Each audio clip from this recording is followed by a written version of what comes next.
unlike Charlie Kirk, I'm going to continue to talk about Jeffrey Epstein because I do not trust these people in government. I'm unsure of where to begin here because I do have two stories. I kind of want to talk about, I kind of want to play the video first because my voice is getting a little sore. So, you know what? We're going to do that. So, there have been a couple developments in this situation. The Deputy Attorney General, I forget what the fuck his name is, Todd Blanche, he said that he was open to a meeting with Ghislaine Maxwell.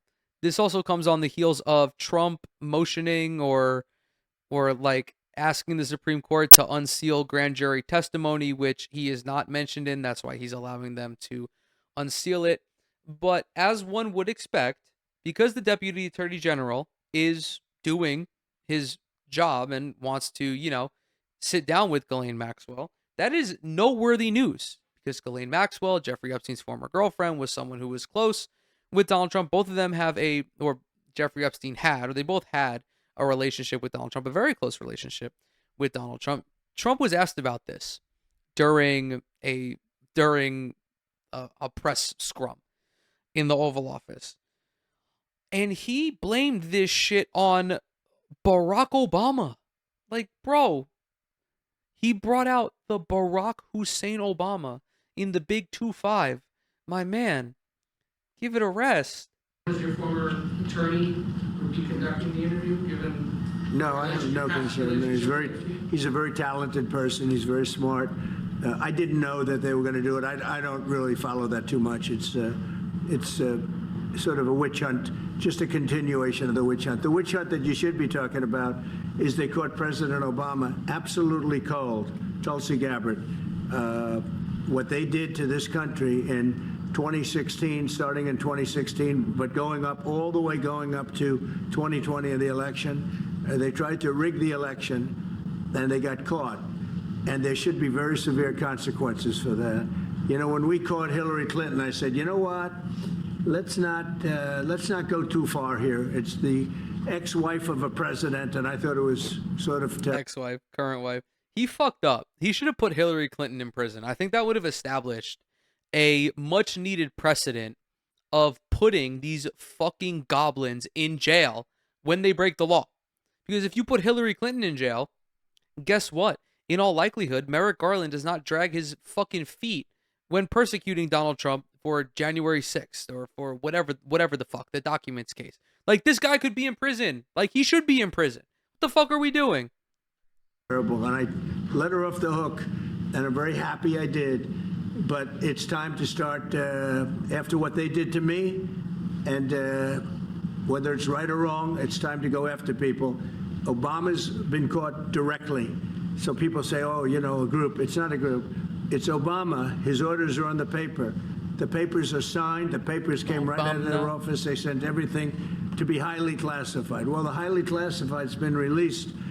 And what they did in 2016 and in 2020 is very criminal. It's criminal at the highest level.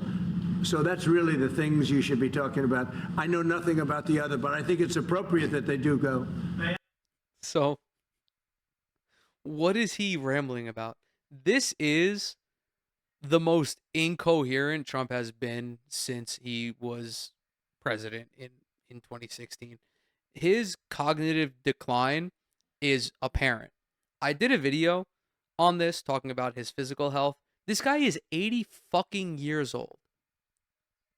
This is, I'd say, pretty average behavior for an octogenarian. Except this octogenarian is the goddamn president. He spent 94 seconds talking about Barack Obama, but yet never actually elucidated his issue with Barack Hussein Obama. They're saying that he is a Muslim Kenyan. I don't know about that, folks. I think that he may have been born in Russia because he's a Russian asset who tried to rig the election for himself. Like, bro, let it die, man. There have been, Russiagate's over. It's done with. Yeah, we know. They tried to influence the election for you in 2016. No shit. The United States meddles in elections all the time, all over the world. That's what every political superpower does. Every time he refuses to talk about Epstein, he just looks more and more guilty. And it's impossible for them not to look any guiltier ever since they were like, oh, actually, yeah, that Epstein shit, it was a schizophrenic hallucination.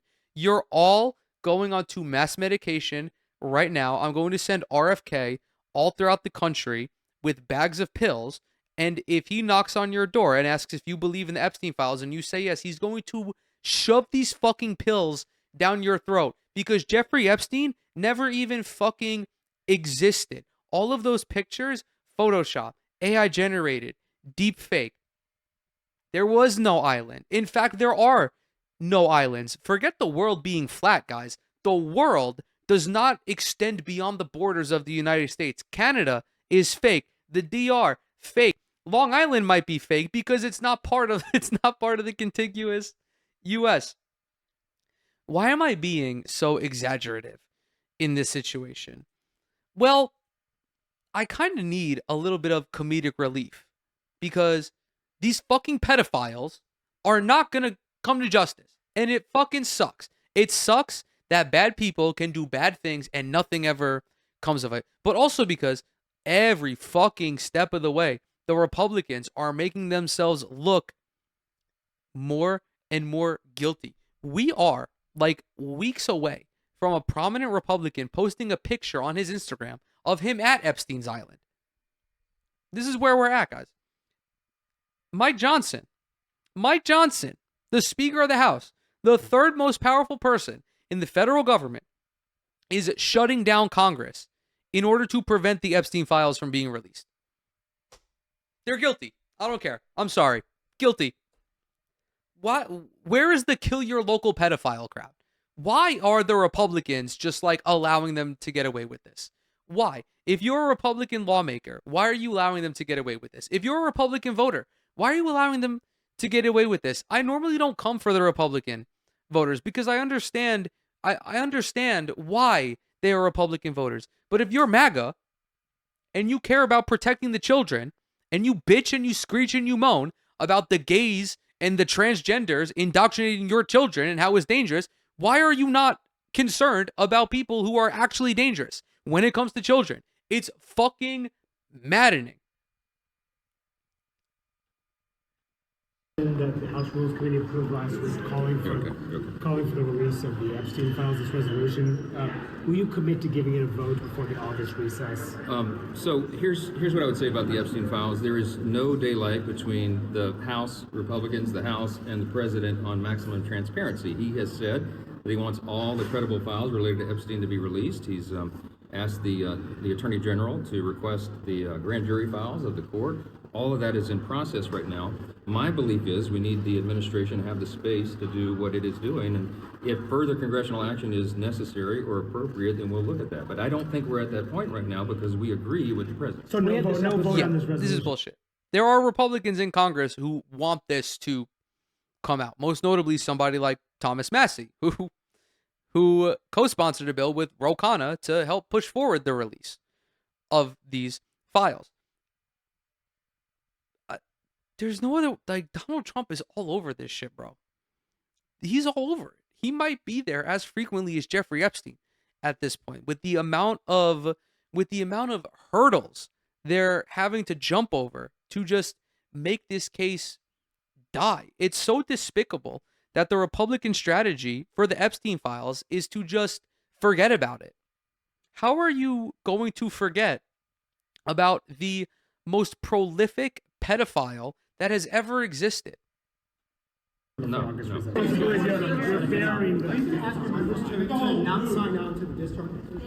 Discharge petitions are never a good idea in the House. It is a tool of the minority party, not the majority. The majority party has stated its position, and it is mine, and it is the president's, that we want maximum disclosure. So the rest of it is a political game that Democrats are playing, and I hope Republicans don't join it. A political game. The Democrats are playing a political game by trying to bring justice, by trying to bring down a global pedophile cabal. On unspent. Some Democrats are saying that they're going to hammer Republicans for not releasing the Epstein files in the midterms. It's nonsensical. They have nothing else to talk about. I wish they would talk about policy, things that would help the American people, but instead they're playing political games. We have said our position on that, like, and there's no. what's really despicable about this is Mike Johnson is talking about the Epstein files, like how a lot of left-wingers talk about these ridiculous culture war topics that the Republicans always run on. Instead of, like, when I'm approached with the one trans person who plays volleyball in Tennessee and the Republicans are like, we have to fucking kill this child. I'm like, why do you give a fuck about them when 40% of Tennessee, or we'll use Kentucky, like 40% of Kentucky is going to be kicked off Medicaid? Talk about policy. This, Jeffrey Epstein's pedophile ring, is not just a culture war issue. This is a profound crime that has ties to world leaders all across the globe. This is the deep state that Alex Jones keeps talking about, that the wealthy and the elites and the highly influential can get away with doing whatever they want. And Mike Johnson is remarkably dismissive towards it. Daylight between us and the White House.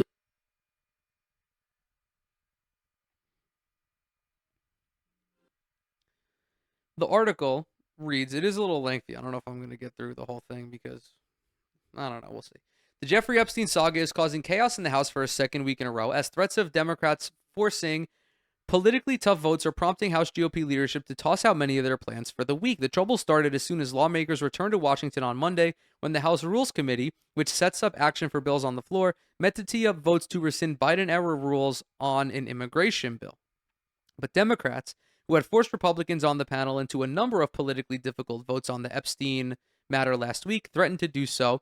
Again, they plan to stage a vote of bringing legislation to the floor that would compel the release of the Epstein files. Rather than face those votes, Republicans are opting to simply not tee up any votes at all, according to multiple members of the panel, leaving the House with no floor business in the days ahead of August recess beyond non-controversial suspension bills, fast-track measures that need two-thirds support to pass.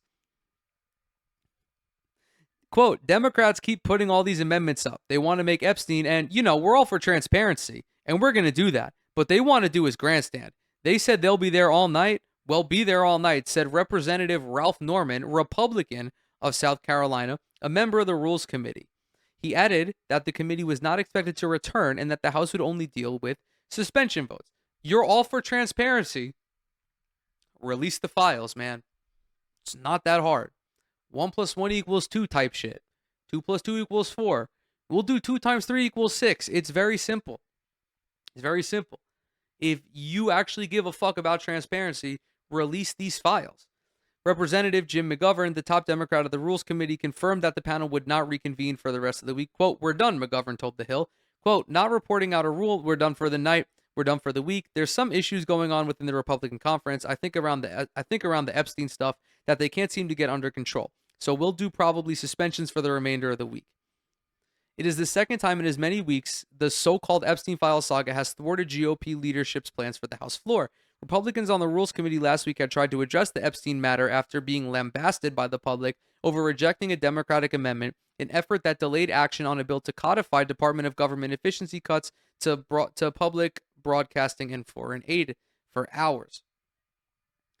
The GOP members on the panel came up with a non-binding resolution calling for the release of more files and teed it up for floor action. But GOP leadership has no plans to bring the matter to a vote. How this dude, they're such fucking cowards. I have negative respect. I'm actively disrespectful towards Republicans in Congress for covering up a pedophile ring. Johnson said earlier Monday that the House would not vote on the legislation before the August recess, which is scheduled to begin after votes on Thursday. Ooh, what do I think? Do you think the U.S. House of Representatives should or should not pass a resolution calling for the release of information related to the late Jeffrey Epstein? Definitely should. What are we polling at here? Oh, it doesn't fucking tell me? Okay, great. Instead, Johnson said he wanted to give the administration time to act on the matter on its own. Quote, here's what I would say about the Epstein files. There's no... Oh, he said all this already. Sorry for that. My dog likes to play hide and seek sometimes, so I had to find him behind the pillows on our bed. The dilemma for Republicans came up in a meeting with leadership and other top House leaders on Monday, two sources told The Hill. Representatives Aaron Huchin, Republican, Indiana, who sits on the Rules Committee, raised concerns with having to vote on the Democratic-led amendment, which has key differences from the GOP-crafted one, in the panel meeting, and instead advocated for voting on the Republican resolution or a different measure for transparency, one of the sources said. Yeah, real defender of children here. They won't vote on this because it's fucking Democratic. They're so despicable, man. Oh my God. Like, ugh, they're just such gross people. A competing Epstein measure from Representatives Thomas Massie and Ro Khanna, one that would, if passed by both chambers and signed by the president, have more teeth, is further complicating the Epstein dynamic. Massie and Khanna have pledged to force a vote on their Epstein release bill through the discharge petition process. If they can get 218 House members to sign on, if all Democrats in the House and all Republicans who have already co-sponsored the resolution do so, they can back GOP leadership into a corner. Due to procedural rules, any vote wouldn't take place until at least after the House returns from August recess in September, by which time many Republicans hope the Epstein fervor will have died down. How gross. They're so fucking disgusting. There really is like no other way for me to describe this. They don't want to solve this problem because a bunch of Republicans, a bunch of high-ranking Republicans are implicated in it. It's very clear. But Massie, carrying a binder that read the Epstein Files Phase 2 in reference to the notorious Phase 1 binders that Attorney General Pam Bondi distributed to MAGA influence earlier this year, expects that there will still be an appetite for that forced vote. Quote, this is not going away, Massie said. Johnson defended the decision on Monday night, saying they were political games. We already discovered. He already said all that in the video. This is going to be... I think this could very well be one of the major issues that Republicans run up against in the 2026 midterms, especially between the Medicaid cuts and the refusal to release the Epstein files. They are not going to be able to go out in public without facing these questions. Their voters, the majority of them, want the Epstein files to be released. They want these people to go to prison, especially if they are a non-MAGA Republican. It really is that simple.